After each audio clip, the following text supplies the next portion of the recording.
Bismillahirrahmanirrahim. Assalamualaikum warahmatullahi wabarakatuh. Jumpa kembali dengan edukasi official. Semoga kita selalu diberikan kesehatan sehingga bisa melaksanakan aktivitas kita dalam kehidupan sehari-hari. Amin ya robbal alamin. Baik, kali ini kita akan membahas soal pretest PPG 2022 pedagogik khusus paket ketiga. Ini merupakan soal PPG terbaru yang perlu Bapak Ibu ketahui untuk persiapan menghadapi pretest PPG 2022. Bagi Bapak Ibu yang baru menemukan channel edukasi official, kami mohon dukungan dengan cara like, subscribe, dan share, karena dukungan Bapak Ibu sangat berarti untuk perkembangan channel edukasi official. Dan bagi Bapak Ibu yang sudah mendukung selama ini, kami ucapkan banyak terima kasih. Semoga bermanfaat pembahasan kali ini. Baik, kita lihat bentuk soal yang pertama. Perhatikan setiap indikator atau kata kunci soal. 1. Pada rancangan pembelajaran terdapat contoh kompetensi dasar, yaitu mengidentifikasi jenis sifat dan fungsi bahan alam dari tanaman untuk produk karya seni rupa dan kriya. Maka rumusan indikator yang bisa dikembangkan guru pada tingkatan kognitif mencipta C6 yang tepat adalah: A. Mengelompokkan bahan alam dari tanaman pandan untuk produk karya seni rupa. B. Menyebutkan fungsi tanaman pandan untuk produk karya seni rupa. C. Menjelaskan sifat tanaman pandan untuk produk karya seni rupa. D. Membedakan sifat tanaman pandan dengan tanaman suji untuk produk karya seni rupa. E. Membuat produk karya seni rupa dari tanaman pandan. Perhatikan kata kuncinya di sini adalah pada KD tersebut, yaitu mengidentifikasi. Kata mengidentifikasi ini ya bisa kita kembangkan. Bisa kita kembangkan pada kata mengidentifikasi ini, yaitu pada tingkatan kognitif mencipta C6. Yang tepat adalah, kita perhatikan pembahasan pada soal nomor 1. Perhatikan pada pembahasan kali ini soal nomor 1, yaitu kognitif mencipta C6 itu ada kata kerja operasionalnya, diantaranya membangun, membentuk, membuat, menampilkan, memperjelas, menemukan, dan menyusun. Jadi ada beberapa kata kerja operasional pada tingkatan kognitif mencipta C6, yaitu salah satunya di sini adalah membuat. Berarti karena di sini mengidentifikasi jenis sifat dan bahan dari tanaman untuk produk karya seni rupa, maka dia membuat karya seni rupa dari tanaman pandan. Berarti sudah jelas jawabannya adalah E, yaitu membuat produk karya seni rupa dari tanaman pandan. Karena di sini kata kerjanya pada tingkatan kognitif mencipta C6 itu adalah membuat, membuat. Jadi perhatikan kata kerja operasionalnya. Berikutnya soal nomor 2. Pada sebuah rancangan RPP tertulis contoh rumusan indikator kompetensi, yaitu menjelaskan kondisi operasi sistem dan komponen perangkat keras. Jika seorang pendidik akan menyusun menjadi tujuan pembelajaran, maka rumusan yang tepat adalah. Perhatikan kata kuncinya di sini, kita disuruh membuat, yaitu tujuan pembelajaran dari kata indikator menjelaskan kondisi, di sini menjelaskan kondisi operasi sistem dan komponen perangkat keras. Dari rumusan indikator ini kita disuruh menyusun tujuan pembelajaran. Perhatikan bagaimana cara membuat atau menyusun tujuan pembelajaran yang baik adalah, kita lihat. Cara menyusun tujuan pembelajaran yang baik dan benar itu harus mengandung unsur A, B, C, D. Yang mana di sini kita perhatikan adalah karena kan menjelaskan kondisi operasi sistem dan komponen perangkat kelas.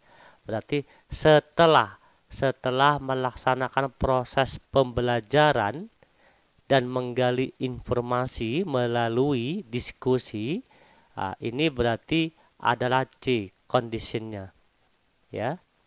Dan siswa dapat, ya, siswa adalah audiennya, dan siswa dapat menjelaskan kondisi operasi sistem dan komponen perangkat keras, itu adalah behaviornya, sedangkan secara benar adalah degree-nya, yaitu hasil dari pembelajaran itu dengan benar.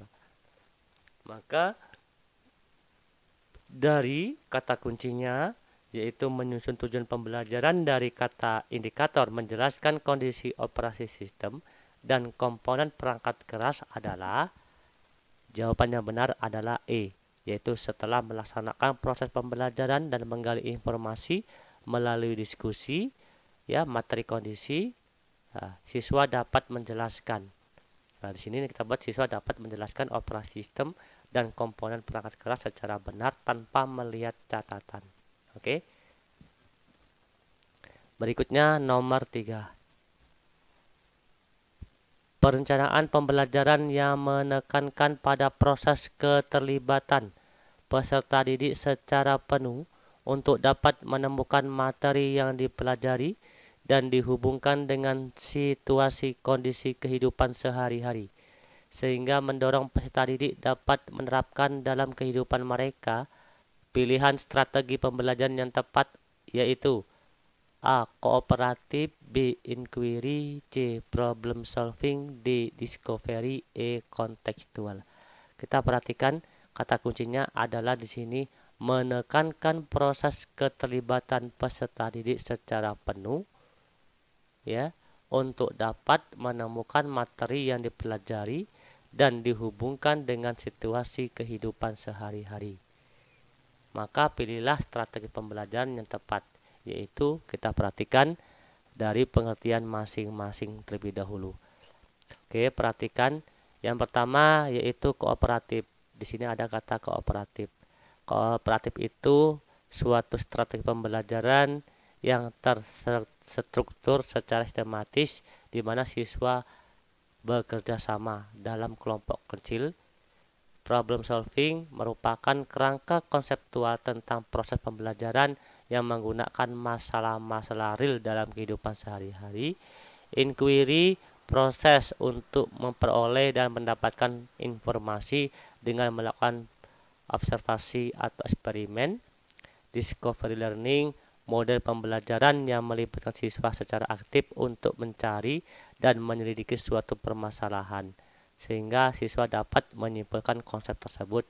Dan kontekstual adalah konsep yang berkaitan antara materi yang diajarkan dengan situasi dunia nyata siswa dan mendorong siswa membuat hubungan antara pengetahuan yang dimilikinya dengan penerapan dalam kehidupan mereka sehari-hari.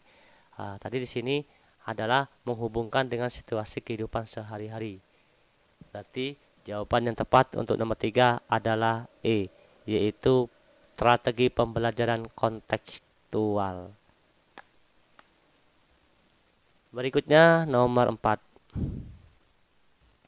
Seorang guru merancang evaluasi dengan berdasarkan pada indikator atau mendasarkan pada indikator dan tujuan pembelajaran yang sudah ditentukan di RPP.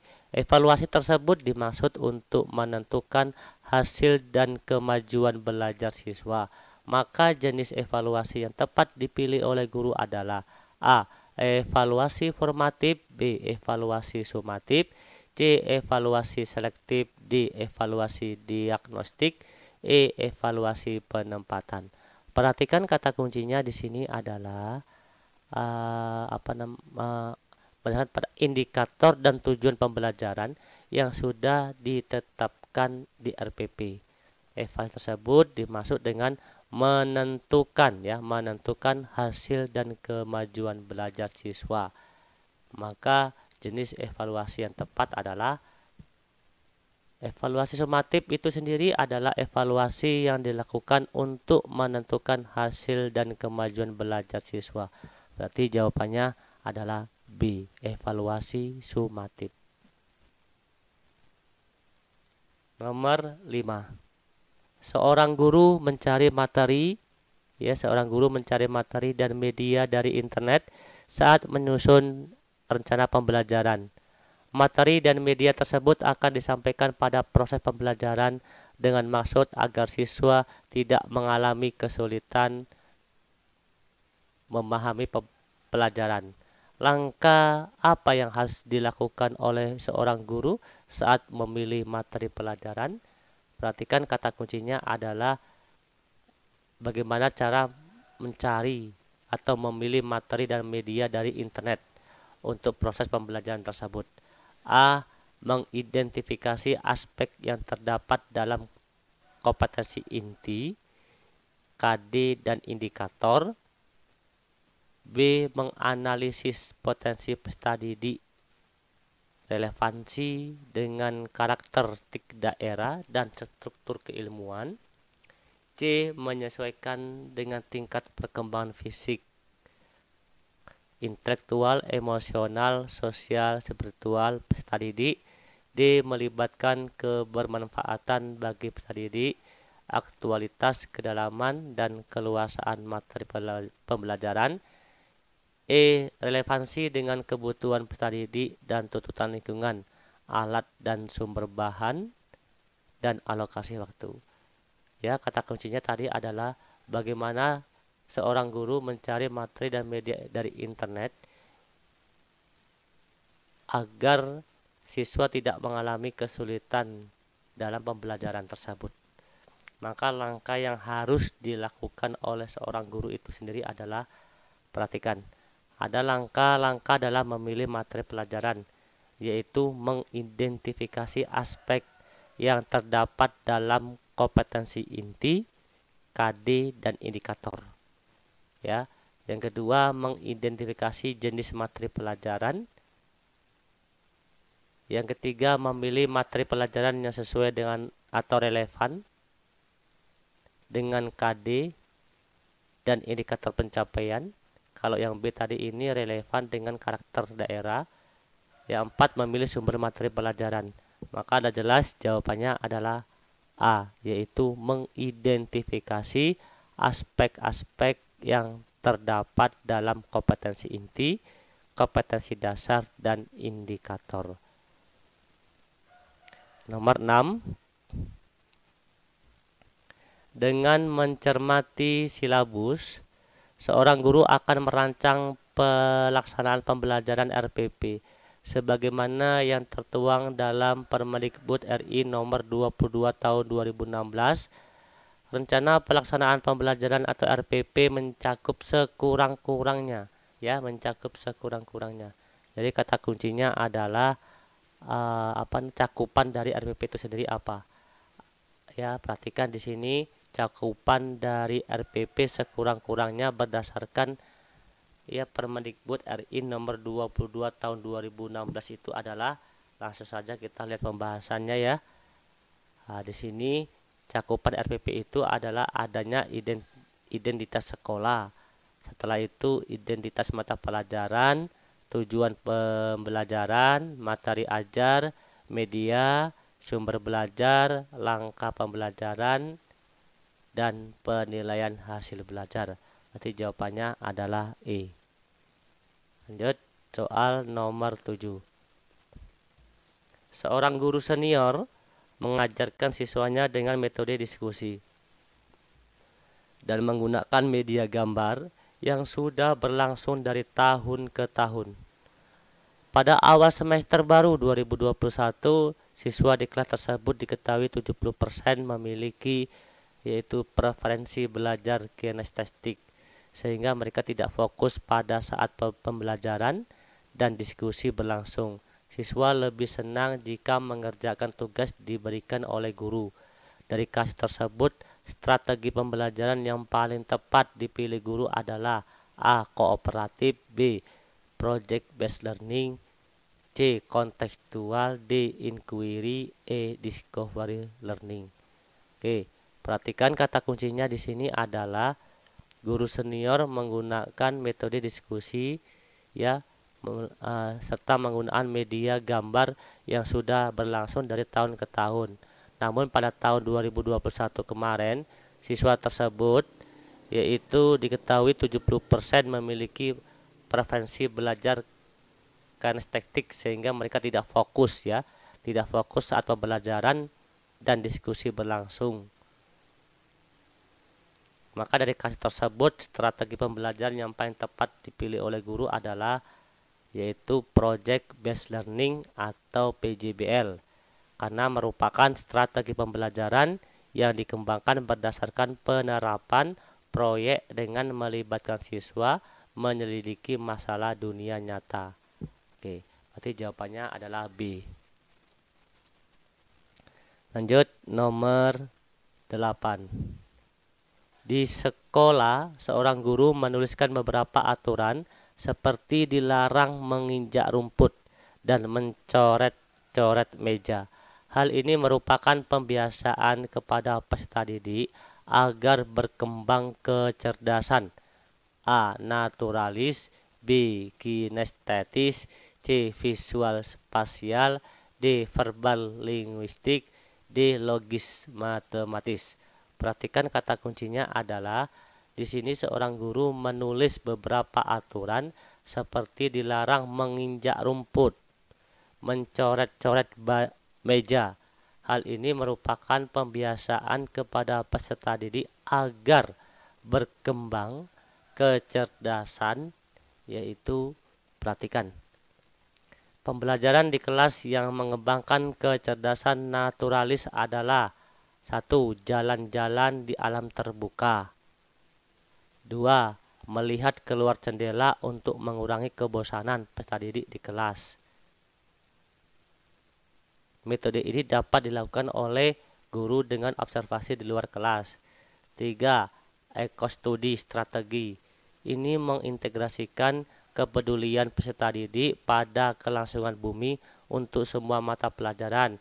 Misal tidak menginjak rumput, tidak membuang sampah sembarangan. Berarti jawabannya adalah A, yaitu berkembang kecerdasan naturalis. Berikutnya nomor 9. Seorang guru ingin mengetahui kemampuan siswa dalam mengatur dan mengolah perbedaan pendapat. Ketika dilakukan diskusi kelompok, guru tersebut membuat lembar daftar cek dalam bentuk skala yang harus diisikan oleh siswa untuk menilai temannya kelompoknya. Jenis penilaian otentik holistik yang dapat dipilih oleh guru tersebut yaitu A. Penilaian kinerja, B. Penilaian proyek, C. Penilaian portofolio, D. Pertanyaan terbuka, E. Penilaian diri. Perhatikan di sini kata kuncinya tadi adalah kemampuan siswa dalam mengatur dan mengolah perbedaan pendapat ketika dilakukan diskusi berkelompok. Guru tersebut membuat daftar cek atau checklist. Maka perhatikan di sini, yaitu penilaian kinerja sering disebut sebagai penilaian unjuk kerja. Bentuk penilaian ini digunakan untuk mengukur status kemampuan belajar peserta didik berdasarkan hasil kerja dari suatu tugas. Pada penilaian kinerja, peserta didik diminta untuk mendemonstrasikan tugas belajar tertentu dengan maksud agar peserta didik mengaplikasikan pengetahuan dan keterampilan yang dimilikinya. Instrumen yang dapat digunakan untuk merekam hasil belajar pada penilaian kinerja antara lain daftar cek atau checklist. Tadi kata kuncinya di sini guru tersebut membuat daftar checklist. Maka jawabannya adalah A, yaitu penilaian kinerja. Lanjut nomor 10.